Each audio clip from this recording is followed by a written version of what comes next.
السلام عليكم ورحمة الله وبركاته. ازيكم عاملين ايه؟ يا رب تكونوا بخير بألف صحة. معاكم أمل، مطبخ أمل الشيخ. النهاردة إن شاء الله نعمل كشري مصري بكل تفاصيله وأسراره، إن شاء الله يعجبكم جدا بإذن الله. وهنعمل المهلبية، نعمل يعني نحلي كده بالمهلبية بعد الكشري. أول حاجة هبدأ بيها اللي أنا عاملها، هعمل المهلبية. دلوقتي معايا 3/4 كيلو من اللبن. بحط على النار يدفي الأول. يعني ايه، ما بحطش المكونات على البرد، لا بحط اللبن يدفى وبعد كده بحط بقى المكونات بعد كده. بعد كده معايا حوالي كوبايه سكر. 3/4 كيلو لبن. هحط عليه بالظبط يعني 3/4 كوب سكر او كوبايه سكر، عشان بس ما تبقاش مسكره قوي. وبتنيني اقلب كويس جدا لحد ما اللبن السكر يدوب في اللبن. لازم اقلب كويس قوي. بحس كده ان السكر خلاص داب في اللبن. نبتدي بقى اكون محضره معايا 3 معالق من نشا كبار. المهلبيه البيضه بتبقى مرقه شويه، ما بتبقاش جابسه، يعني انتي تخليها مرقه شويه مش جابسه قوي، بتبقى طعمها احسن وكده. لكن الشوكولاته انت ممكن تجيبها شويه، مفيش اي مشاكل. كده ان السكر معايا خلاص قرب يدوب.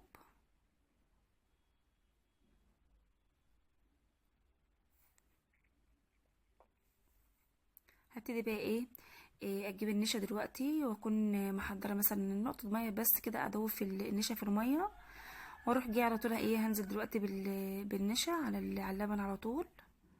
دي احسن طريقه لطريقه المهلبيه. زي ما انتم شايفين كده، دول 3 معالق من النشا كبار.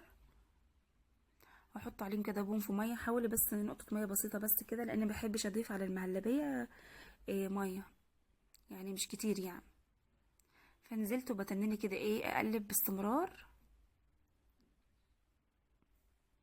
كده زي ما انتم شايفين. ومسافه كده ما اقلب هتلاقيها كده في ثانيه ربطت معايا، والقوام بتاعها بقى جميل جدا. عشان كده بحب ادفي اللبن، عشان اللي هي يعني تبقى تنجز معاكي. بصي، تبدا في دقيقه واحده تلاقيها ربطت على طول. ان شاء الله الطريقه تعجبكم باذن الله. جربوا الوصفات اللي انا بعملها، ان شاء الله تعجبكم جدا. بص كده زي ما انتم شايفين كده، انا ده القوام اللي بحبه في المهلبيه البيضه. لكن المهلبيه بالشوكولاته بجبسها شويه. ده كل ما تبقى خفيفه كده ومرقه تحس ان هي طعمها احسن. هضيف بقى الفانيليا دلوقتي زي ما انتم شايفين كده. كيس فانيليا كفايه، لان هي كده كده الكميه مش كبيره قوي، فكيس كفايه قوي. هنجيب دلوقتي بولات بتاعتنا او كيسات اللي احنا نحط فيها، ونبتدي نغرف فيها بقى المهلبيه. انا قلت بقى بدل نعمل كشري مصري، نعمل حاجه بقى نحلي بيها كده، مهلبيه رز بلبن. بس احنا قلنا نعمل مهلبيه بتبقى طعمها خفيف وخفيفه كده ولذيذه. زي ما انتم شايفين كده. طريقه الكشري المصري اللي انا هعملها معاكم دلوقتي جميله جدا، يعني ده احسن طريقه كشري تجربوها باذن الله، هتعجبكم قوي. زي ما انتم شايفين كده، ببتدي احط في البوله.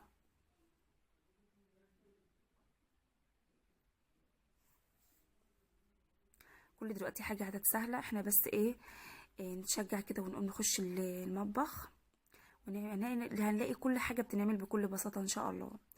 دلوقتي بقى ممكن ازوقها عنده زداني مبشور، مطحون قصدي، وعندي جوز الهند، وعندي فرماسيه كده. زي ما انت بقى عايزه تزوقيها، الاطفال بتحب الحاجات الملونه، ممكن تحطي عليها انت فرماسيه لو عندك اطفال يفرحوا بس باللون بتاعها.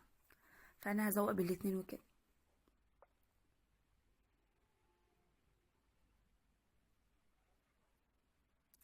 زي ما انتم شايفين كده، طريقه بسيطه خالص ومفيش فيها اي يعني صعوبات وكده.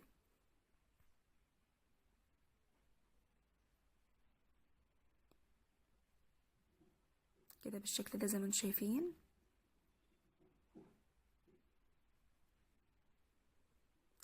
الالوان دي الاطفال بيحبوا الالوان قوي، اي حاجه فيها الوان كده وحاجات مختلفه بيحبوا، هتحس ان هم بينبهروا بقى وكده. حتى لو مش هياكلوا المهلبيه، لما يشوفوا الالوانات دي هيضطروا ان هم بقى ياكلوها. دخلها بقى التلاجة على ما نجهز حاجه الكشري، تكون هي بقى بردت كده وسقعت وكده، لان الحاجات دي بتحب تقعد في التلاجة وقت طويل شويه، مثلا يوم. تحس لما بتقعد في التلاجة بيبقى طعمها احسن وكده، اما بتعمليها وتاكليها مثلا بعدها بفتره لا. بعد كده بقى ببتدي بقى احطها في التلاجة. وتعالوا بقى نعمل حاجه الكشري بقى.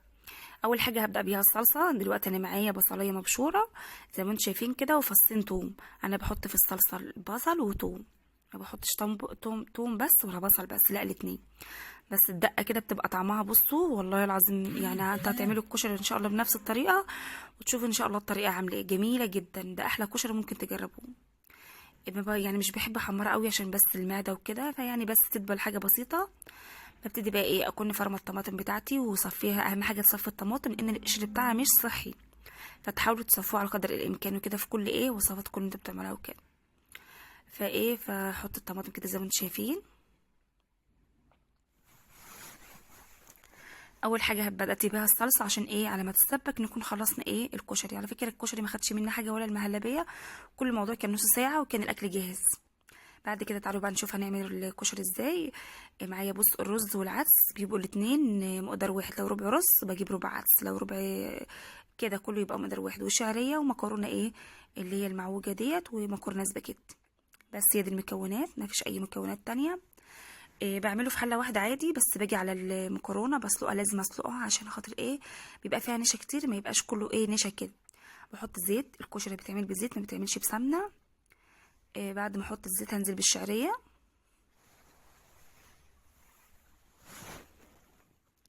الشعريه لازم تحمرها كويس لان الحاجات دي لما بيفتحها وكده، فانتوا حمراها ايه، حمراها كويس. هقلبها كده. في حاجه كمان بحب اضيفها كده مع الشعريه، مكرونه سباكيتي، احط مثلا عودين كده زي ما انتم شايفين احمرها معاها. بصراحه انا في الكشري ده اخد 10/10 لان انا بعمله يعني بصراحه كل اللي بيدوق عندي بيقولي جميل جدا. انا كنت الاول بحس ان انا مش بعمله حلو، فجيت ايه قلت لازم ايه هو عايز شويه تكات كده اظبطها. لقيته بصوا احلى 100 مره من المحلات بكتير. الشعريه زي ما انتم شايفين اللون الذهبي ده كده، لا هغمقها شويه كمان بحيث ان هي بتفتحها وكده، فانا هغمقها كمان شويه. بس كده بص بكون غاسله الرز كويس، والعدس لازم انقعه. معلومه برضو العدس لازم تنقعيه حوالي نص ساعه في الميه هو والرز، عشان خاطر العدس لما تيجي تحطيه على الرز لونه ما يعني ما يرديش عليه بمعنى اصح يعني. فبحط الرز الاول، نقع الرز كمان نص ساعه ونقع العدس، بس ده لوحده وده لوحده زي ما انتم شايفين كده، واقلبهم مع بعض. الطريقه ديت اسهل طريقه واحلى طريقه للكشري، صدقوني بجد جميله جدا. هحط له بقى الميه والملح، بس انا ايه بحب يعني اشوحه شويه كده لمده 5 دقايق عشان يبقى مفلفل كده. وبعد كده هنزل عليه بالملح والميه وكده. يبقى احنا خلصنا ايه اول حاجه في الصلصه، وعملنا الرز والعدس كده مع بعض. ما عادش بقى غير سلق المكرونه ونعمل الدقه والبصل وخلاص، وكده يبقى ايه احنا عملنا الكشري بتاعنا، ما خدش اي حاجه خالص. دلوقتي هجيب بقى حله على النار عشان نسلق المكرونه.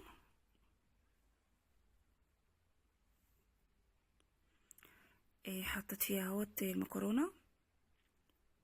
الكشري بيبقى عايز مقادير يعني مقدار معين في المكرونه في الرز والحاجات دي، ما تبقاش حاجه ازيد من حاجه عشان ما تبوظش الحاجه. يعني انت بتبقى عايزه حاجات معينه تبقى كميات قد بعض عشان تلاقي طعمه حلو. الدقه بقى عباره عن ايه، توم وزيت زي ما انتم شايفين كده، توم وزيت بس. والثوم ما يحمرش ولا كيرو ولا حاجه، بس دوبك بس كده، واحط عليه كمون وكزبره ناشفه. دي احلى دقه كمان تجربوها ان شاء الله هتلاقوها جميله جدا. ومعلقه صلصه من الصلصه اللي احنا بنسبك فيها، لازم معلقه صلصه عشان تخلي لونها احمر وحلو زي ما انتم شايفين كده. شايفين الدقه اصلا دلوقتي هتشوفوها شكلها بصوا كده يعني بيتكلم عن نفسها. بعد كده هنزل بقى ايه بالخل والميه والليمون اخر حاجه، عشان الليمون ما يخليش الخل ما يخلوش الدقه تبقى ايه فيها مزازه وكده. والميه شايفين شكل الدقه جميله جدا على فكره. ونحط كمان ملح. وجربوا طريقه الكشري ده وان شاء الله تدعولي وتقولوا لي احلى طريقه كشري عملناها. شكله اصلا يعني بيتكلم عن نفسه. والرز كده معانا استوى زي ما انتم شايفين مفلفل ازاي. شوفوا شكله وحلاوه الرز على العدس جميل جدا. انا سلقت المكرونه بقى وصفيتها، ابتدي بقى احط كده. شفتوا بقى انا بعمل بقى الطريقه دي ممكن تكون مختلفه شويه يعني ما حدش بيعملها قوي، بس ده اسهل واحسن طريقه للكشري.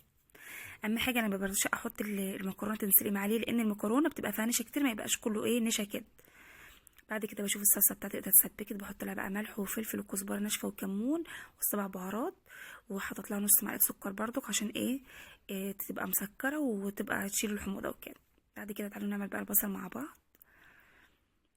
متبله بس كده بمعلقه نشا بسيطه خالص زي ما انتم شايفين، بصل وملح ونشا بس. احط الزيت كده على النار وابتدي انزل فيه البصل زي ما انتم شايفين كده. وانا كمان قليت عيش توست في البيت معايا لان بحب اكل بيه العيش توست قوي. وشايفين طبق الكشري بتاعنا جميل جدا، انا مش قادره اقول لكم حلاوته وطعامته، شوفوا شكله جميل قوي. جربوه ان شاء الله يعجبكم. ما تنسونوش في اللايك والشير واشتركوا في القناه وفعلوا الجرس عشان يوصلكم كل مني كل جديد يا حبايبي. والصلصه جميله جدا. اهم حاجه ما تنسونوش في اللايك بالله عليكم. شوفوا العيش التوست اللي انا قليه ده جميل جدا. ما بشتريش خالص من بره، انا في البيت بحب اعمل كل حاجه. ان شاء الله هيعجبكم باذن الله.